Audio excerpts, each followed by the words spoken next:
Start out the skull bone. This is the cranial vault. This is the norma frontalis. This is norma lateralis. This is norma occipitalis, and this is the norma basalis. Here is a bone. There is called frontal bone. One frontal bone, two parietal bone, and there is occipital bone.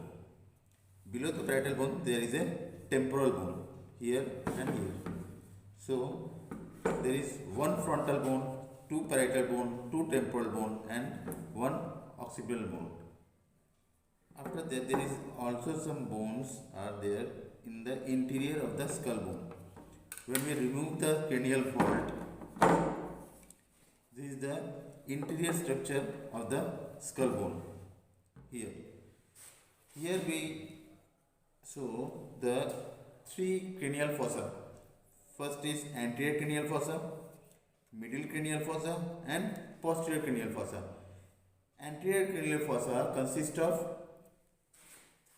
so from this side, this is the anterior cranial fossa, this is the norma frontalis. Anterior cranial fossa consists of frontal bone, this is the frontal bone, this is the ethmoid bone, this is the ethmoid bone, and this is the sphenoid bone. So anterior cranial fossa bounded by the frontal bone and posteriorly by the lesser wings of the sphenoid. This is the anterior cranial fossa. Then middle cranial fossa. Middle cranial fossa is bounded laterally by the squamous part of the temporal bone, anterior by the sphenoid bone, medially by the part of base of the sphenoid bone, and posteriorly by the petrous part of the temporal bone. This is the middle cranial fossa, here and here. Behind the middle cranial fossa there is the posterior cranial fossa. This is the petrous part of the temporal bone, which is the anterior boundary of the posterior cranial fossa, and this is the squamous part of occipital bone, which is the posterior boundary of the posterior cranial fossa. So here we show the anterior cranial fossa, middle cranial fossa, and posterior cranial fossa. After that we show there is some foramina where the cranial nerves are emerges. Here this is the point is called crista galli. Okay, this is some foramina is called cribriform plate of ethmoid where the first cranial nerve emerges out. After that we round the skull bone. Here this is so much difficult to show that this is the optic canal here and here. Please zoom this side, here and here. This is the optic canal where the second cranial nerve emerges.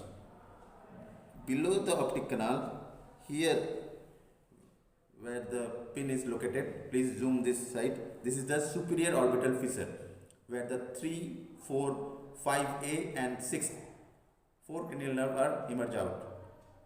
5A means fifth cranial nerve is trigeminal, 5A means ophthalmic branch.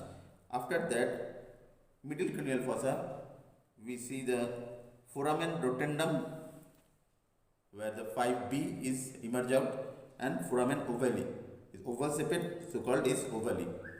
5B means mandibular branches emerge out. Up to middle cranial fossa, all the 6 cranial nerve 1, 2, 3, 4, 5 and 6. First cranial nerve, second cranial nerve, 3, 4, 5A, 6, 5B and 5C. All 6 cranial nerve are completed. After that, posterior cranial fossa, we see, please zoom this side. This is the petrous part of temporal bone. Here is the internal aquistic meatus where the 7th and 8th cranial nerve emerge out. This is the jugular foramina where the 9th, 10th and 11th cranial nerve emerge out. And this is your foramen magnum. Inside of the foramen magnum, this is the hypoglossal canal. Please zoom this side. This is the hypoglossal canal where the 12th cranial nerve emerge out. And the big foramina is called foramen magnum where the spinal cord emerges out. So we repeat, this is the frontal view, this is the posterior view, anterior view or posterior view. Here is the anterior cranial fossa, middle cranial fossa, posterior cranial fossa.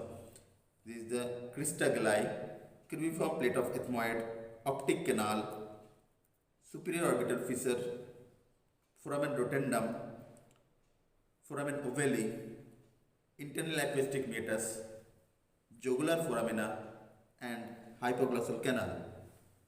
Thanks.